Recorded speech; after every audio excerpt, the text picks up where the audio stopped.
안녕하십니까. 이제 한 주도 저물어 가고 있습니다. 날씨가 거꾸로 가는 것 같습니다. 다시 겨울로 가는 것 같은데 저는 개인적으로 좋습니다. 네.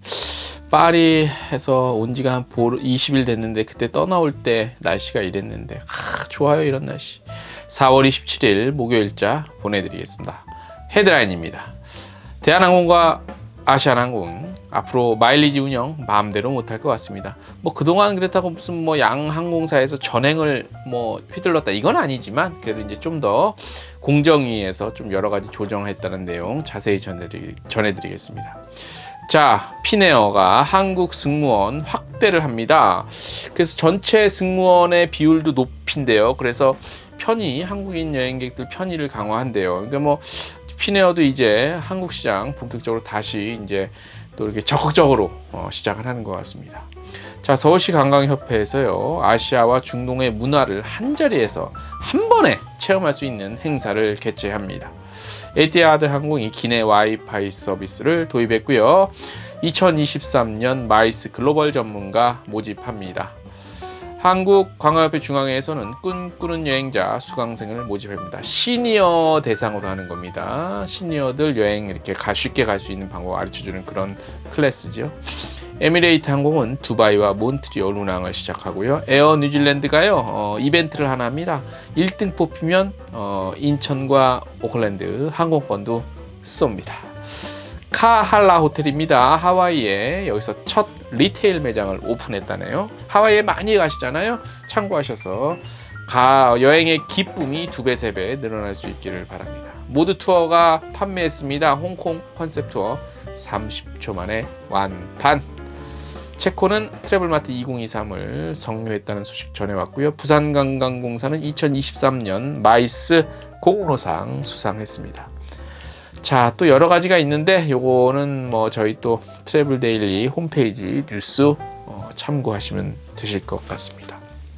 자, 여러분들 대한민국 사람 한 번이라도 해외여행을 갔다 그러면은 아마 대부분 대한항공과 아시아나항공의 그 마일리지 다 회원이실 거예요. 근데 이게 최근에 그 대한항공에서 마일리지 제도 개편 내놨다가 이제 욕은 다 먹고 전면 취소를 했죠.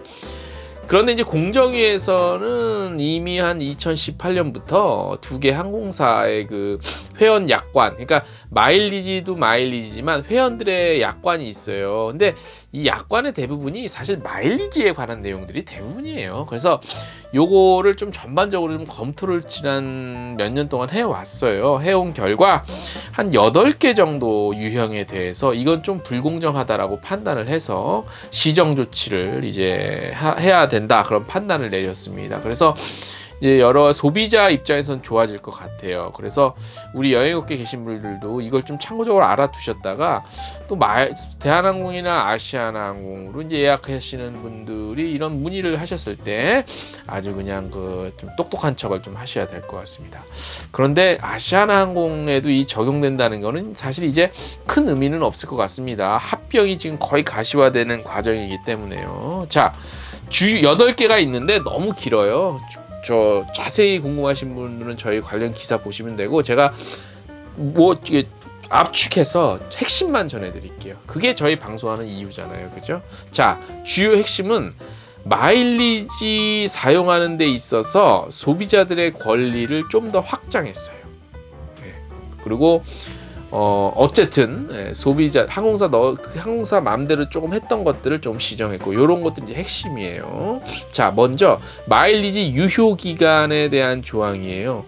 사실 이제 이제 소멸된다. 마일리지 몇 년까지 안 쓰면 소멸된다. 이런 개별 통보를 받으신 분들이 많을 거예요. 그런데 우리가 팬데믹을 겪으면서 이 기간에 사실 여행을 못했으니까 이런 특수한 사항이 발생한 경우에 유효기간을 연장하는 게 타당하다고 공정거래위원회가 판단을 했어요. 그래서 이런 기간에는 당연히 무조건 앞으로 must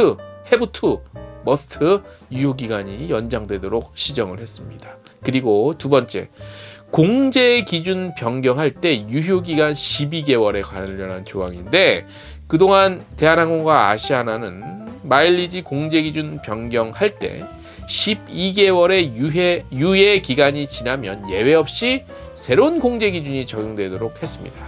그렇지만 공정위에서는 마일리지 적립 규모 증가, 그 다음에 보너스 항공권 배정 비율 등 마일리지 사용 환경을 고려할 때 유예 기간 12개월은 너무 부족해, 충분히 하지 않아, 이렇게 판단해서 유예 기간 적용이 좀 관련해서 좀 변경을 했어요. 앞으로는 공제 기준 변경 예고 후에 유예 기간 중 기존 공제 기준에 따른 마일리지 사용이 활성화되도록 보너스 좌석 증편, 복합 결제 사용 비중 확대 등 적극적인 마일리지 소비 방안을 시행하라고 했고요. 그 다음에 이제 항공권 말씀드린 바와 같이 그런 코로나 팬데믹 같은 경우, 그럴 경우에 유예 기간도 연장이 되도록 했어요. 핵심은 뭐냐? 마일리지로 꼭 사용하지 않더라도 다른 사용처를 확대하도록 늘어났다는 거예요. 그 다음에 이런 관련한 여러 가지 제도 변경할 때 그동안 좀 사전 고지 정도만 해왔는데, 이럴 경우에 그냥 홈페이지에 사전 공지했습니다. 이럴 경우에 이제 못 보시는 분들이 많지, 사실 대다수지. 바쁜데 그거 언제 무슨 항공사 홈페이지 들어가서 보나? 그렇게 하면 안 되고 개별 통지 그런 것들을 좀, 그러니까 홈페이지 게재 외에도 이메일 등을 통해서 개별적으로 알리도록 시정을 했어요. 요거는 아마 제가 대한항공이나 아시아에서 받아보는데 요거 개별 통지는 좀 오고 있는 것 같아요, 어느 정도. 근데 어쨌든 반드시 하도록 명시를 했고요. 그 다음에 이제 회원의 재반 실적을, 그러니까 회원들이 내가 마일리지 이만큼 쌓아놨는데 이런 실적들을 그동안 기간의 유예 기간이나 무슨 적용 기간에 따라서 항공사에서 임의적으로 조정을 했는데 그런 것도 못하게 했고, 그 다음에 사전에 통보 없이 제휴사 프로그램 변경 중단한 조항도 그렇게 하지 말라라고 했고, 일방적인 회원 자격 박탈 및 마일리지 취소 회원 계좌 정지 조항도 불합리하다. 반드시 소비자와 한번 소통하고 나서 소비자들이 또 이의를 제기할 수 있도록 창구를 마련해라, 이렇게 바꿨고요. 그 다음에 회사, 그러니까 항공사의 책임 면제 조항도 이것도 불합리하다, 바꿨고, 그 다음에 이런 모든 최근의 내용들이 예전에 있던 규정보다 우선한다는 조항도 불합리하다. 그래서 이건 좀 어렵죠. 이거 최근에 내용 우선한다, 요거는 그다지 모르셔도 되고요. 어쨌든 대한항공과 아시아나항공의 마일리지 제도가 앞으로는 운영 자체가 소비자 권리 증진 방안으로 바뀐다는 것이고요. 그 다음에 사실 그러니까 대한항공과 아시아나한테도 조금 이번에 공정의 이런 판단에 대해서 어느 정도 수긍을 했으니까 항공사에도 사실 좀 이렇게 공정위 판단에 대해서 어느 정도 인정한 부분에 대해서는 사실 조금 소비자 입장에서는 조금 그래도 좀 박수를 쳐줘야 되지 않을까 싶고, 그동안 조금 불합리했다는 건 앞으로도 잘하면 되니까, 그죠? 예. 제가 항공사에서 받아먹은 거 없습니다. 아시죠? 예. 자, 참고하시기 바랍니다. 저희 동영상 뉴스는 다음 주에 풍성한 내용으로 찾아오겠습니다. 이번 주 너무 바빠서 취재한 게 너무 많아요. 월요일째 아마 풍성하게 나갈 겁니다. 기대해 주십시오. 안녕.